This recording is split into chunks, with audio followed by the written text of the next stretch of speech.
कितना पैसा है आपके पास? 1 लाख, 10 लाख, 1 करोड़? हम कुछ बढ़िया रकम की भी बात करेंगे ना तो 100, 200 या 500 करोड़ तक ही जाएंगे।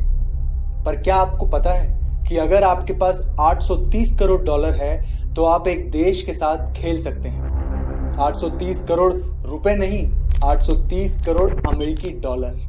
जानना चाहेंगे कैसे? मेरे पास आपके लिए एक बहुत ही दिलचस्प कहानी है। ये कहानी किसी और के बारे में नहीं, आपके और मेरे बारे में ही है, और हम सब जुड़े हैं इससे। ये कहानी हमारे आस पास ही घट रही थी और हम सब ने इसमें एक किरदार निभाया है। इस कहानी में हम सब की एक भूमिका रही है और हमें पता तक नहीं। इस कहानी में एक हीरो है, एक खूंखार विलन है, एक आतंकवादी संगठन है और बहुत सारे राष्ट्र विरोधी लोग हैं। अब हुआ ऐसा कि विलन एक एनजीओ चलाता था। उस एनजीओ को 2016 में गैर कानूनी निवेशों के तहत निगरानी में रखा गया था।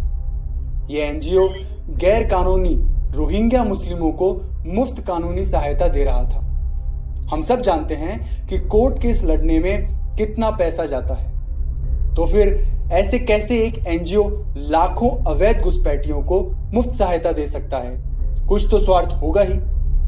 यह एनजीओ गरीब और नादान हिंदुओं का धर्म परिवर्तन भी करता रहा है।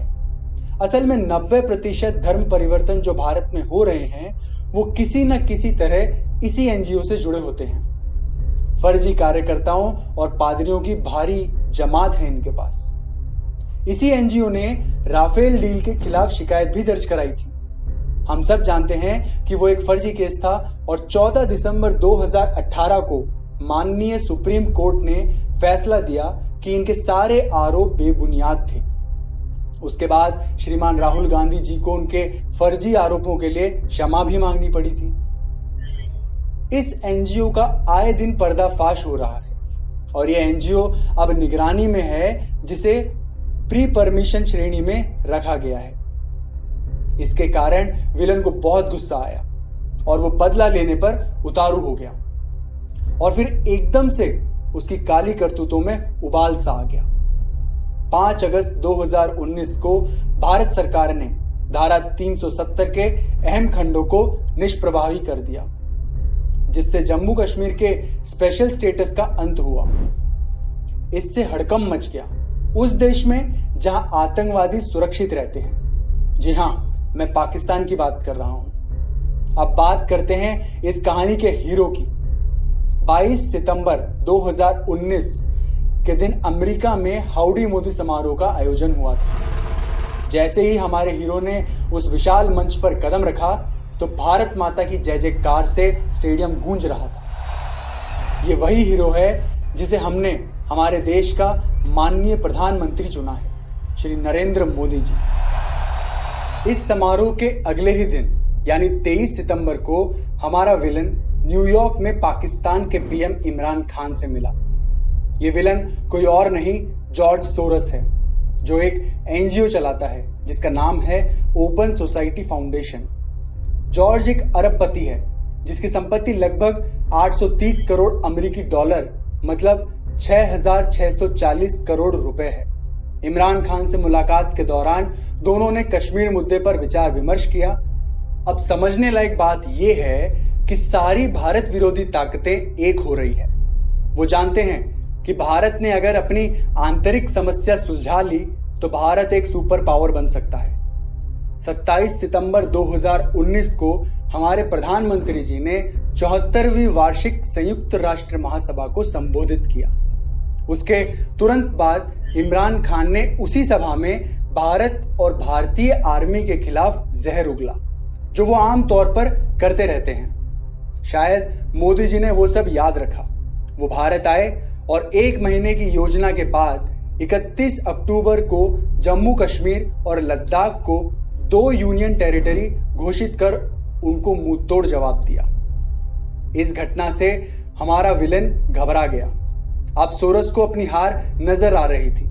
अपने एनजीओ की छवि बचाने के लिए उसने उसी तारीख 31 अक्टूबर को एक किताब भी लॉन्च की। अब तक सोरस मोदी से 3 से ज्यादा बार हार चुका था और अब उसे बदला चाहिए था।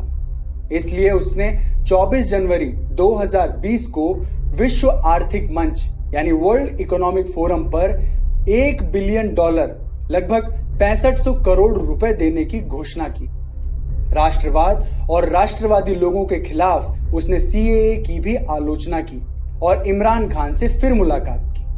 कमाल की बात यह है कि दूसरे ही दिन 25 जनवरी 2020 को शर्जिल इमाम का एक वीडियो वायरल हुआ जिसमें उसने कहा कि अगर 4-5 लाख मुस्लिम साथ हो जाएं तो वो असम को भारत से काटकर अलग कर देंगे। 2 दिन बाद 27 जनवरी 2020 को ईडी को जानकारी मिली कि एंटी सीएए प्रोटेस्ट और आतंकवादी संगठन पीएफआई के बीच आर्थिक लेन देन के तार जुड़े हुए हैं। तो क्या पीएफआई का भी इससे कोई संबंध है? जी हाँ, बिल्कुल है। ईडी ने एक दस्तावेज पेश किया जिसमें पीएफआई ने 77 लाख रुपए कपिल सिब्बल को और 4 लाख रुपए इंदिरा जयसिंह को ट्रांसफर किए। इससे साबित होता है कि इंदिरा जयसिंह का पीएफआई से संबंध है। इंदिरा जयसिंह की बात करें तो ये जालसाजी का वो चेहरा है जो जॉर्ज सोरस के एनजीओ और वकीलों के ग्रुप से जुड़ा हुआ है। इससे ये भी सिद्ध होता है कि पीएफआई और जॉर्ज सोरस के बीच भी कुछ संबंध है और दोनों बराबर जिम्मेदार हैं दिल्ली के दंगों में हुई बेरहम मौतों के लिए। एक और जानकारी देता हूं। कपिल सिब्बल, जिसे 77 लाख रुपए ट्रांसफर हुए थे, तिस्ता सितलवाड़ का वकील था और इस केस में इंदिरा जयसिंह भी आई थी सितलवाड़ को बचाने के लिए। तिस्ता एक को पिटिशनर थी गुजरात दंगों के केस में जो नरेंद्र मोदी के खिलाफ था। तिस्ता और जॉर्ज सोरस दोनों का एक ही दुश्मन है और वो है नरेंद्र मोदी। अब एक और कमाल की बात है, तिस्ता सितलवाड़ ने एक संस्था 2002 में बनाई थी। जावेद अख्तर भी उसका हिस्सा थे। यही तो कारण है आप सब ने उनके बेटे को एंटी सीएए प्रदर्शन में देखा था।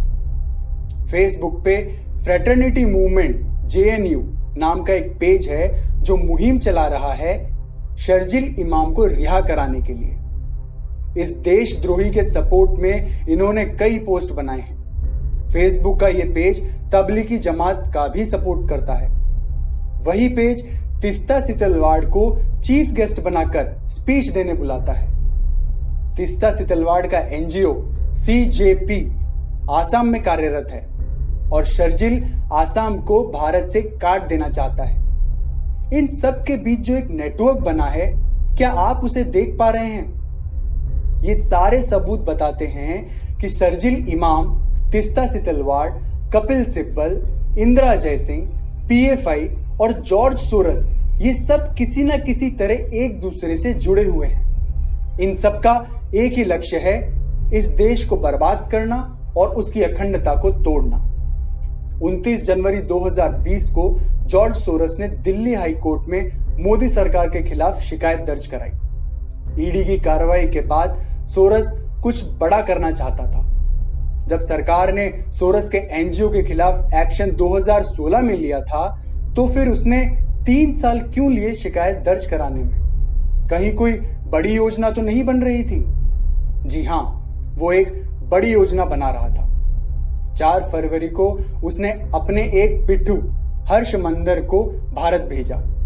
मैं आपको बता दूं कि हर्ष मंदर कम से कम 5 क्रिश्चियन मिशनरी के लिए काम करता है और वो सोरस के धर्म परिवर्तन के काम को संभालता है। हर्ष मंदर को जैसा पढ़ाया गया था उसने वैसा ही किया। शाहीन बाग के प्रदर्शन में भाग लेने के लिए लोगों को उकसाने में काफी बड़ा रोल इसने निभाया। कांग्रेस कार्यालय के दौरान जब मनमोहन सिंह जी पीएम थे, तब यही मंदिर 8-9 पदों पर नियुक्त था। वो सोनिया गांधी का खास आदमी था और यही जॉर्ज सोरस का भी खास आदमी है। एक ही साथ एक आदमी रूलिंग पार्टी और देश विरोधी ताकतों के साथ कैसे काम कर सकता है? ये तभी हो सकता है जब रूलिंग पार्टी भी देश को तोड़ने में मिली हुई हो। सोनिया गांधी की साधुओं और हिंदुओं से नफरत को हम सब जानते हैं और हर्ष मंदिर क्रिश्चियन मिशनरी के लिए काम करता है, तो इनमें आपस में मेल जोल होना स्वाभाविक है। खैर, 18 फरवरी 2020 को तिस्ता सितलवाड़ भी दिल्ली पधारती है। सीएए के खिलाफ प्रदर्शन में भाग लेने के लिए। उन्होंने प्रदर्शनकारियों को सिखाया कि उन्हें क्या करना है क्या नहीं। आप देख सकते हैं। क्या शाहीन बाग के आंदोलन की जगह बदलने से आंदोलन कमजोर होगा क्या? ये हमारा सवाल है, जवाब किसी को नहीं देना है, वो जवाब से पूछा जाएगा तो आपको एक एक को जवाब देना है, हम सब नोट करेंगे, ठीक है? तो ये पहला सवाल है, क्या शाहीन बाग के याद रखिए, तिस्ता जहां होगी वहां दंगे होने की संभावना बढ़ जाती है। यही काम इन्होंने आसाम में भी किया था और क्योंकि अब वो दिल्ली आ चुकी थी तो यहां भी हालात कुछ वैसे ही बना दिए गए थे। ये सारे प्रदर्शनकारी महिला और पुरुष वही लोग हैं जो पुलिस पर पथराव कर रहे थे, पुलिस पे गोली चला रहे थे, ट्रैफिक जाम करके बसों को चला रहे थे। सच बात तो ये है कि ये लोग बीजेपी से कुछ रिएक्शन चाहते थे, जो 23 फरवरी 2020 को आ भी गया, जब कपिल मिश्रा ने सीएए के प्रदर्शनकारियों के विरोध में सार्वजनिक भाषण दिया। राष्ट्र विरोधी ताकतें इंतजार कर रही थी किसी भी तरह की टिप्पणी का, ताकि सारा दोष ट्रांसफर करने में आसानी हो जाए। ये लोग ट्रंप की यात्रा को रोकना चाहते थे, जो दूसरे ही दिन 24 फरवरी 2020 को थी। जब भी अमेरिकी राष्ट्रपति भारत यात्रा पर आते हैं, ये राष्ट्र विरोधी लोग हर बार ऐसा कुछ करते ही हैं। आम आदमी पार्टी के ताहिर हुसैन हिंदू विरोधी दंगों में पूरी तरह शामिल थे। वो एक सोची समझी साजिश थी। पेट्रोल बम, एसिड पैकेट, गुलेल, ईंट के टुकड़े, पत्थर, ये सब योजना के तहत उनके घर में रखे गए थे। हाल ही के अपडेट और एफआईआर से पता चलता है कि ये एक सुनियोजित हिंदू विरोधी दंगा था। आखिरकार इस बार विलन जीत गया। ये विलन देशद्रोही लोग और हमारे पड़ोस वाला भिखारिस्तान नहीं चाहता कि भारत आगे बढ़े। भले ही हमारे हीरो ने हमें कई बार बचाया, पर विलन भी एक बार तो जीत ही गया। लेकिन याद रखिए, ये कोई फिल्म नहीं। इन सारी घटनाओं का देश पे और हम पे बहुत गहरा प्रभाव पड़ा है। हमारे हीरो को जरूरत है हमारे सपोर्ट की। इन सब तथ्यों को जितने लोगों तक हो सके पहुंचाएं। कृपया इस वीडियो को जितने लोगों के साथ शेयर कर सकें करें, ताकि ये सच हर जगह पहुंच सके। हम सब ने ये सारी घटनाएं हमारी आंखों के सामने घटती देखी है, लेकिन हम कभी इन घटनाओं को आपस में जोड़कर देख ही नहीं पाए। याद रखिए, ना तो हमारा भारत देश बिकाऊ है और ना ही हमारे प्रधानमंत्री को कोई खरीद सकता है। राजनीति वो नहीं जो आप देखते हैं, राजनीति वो है जो आप देख नहीं सकते।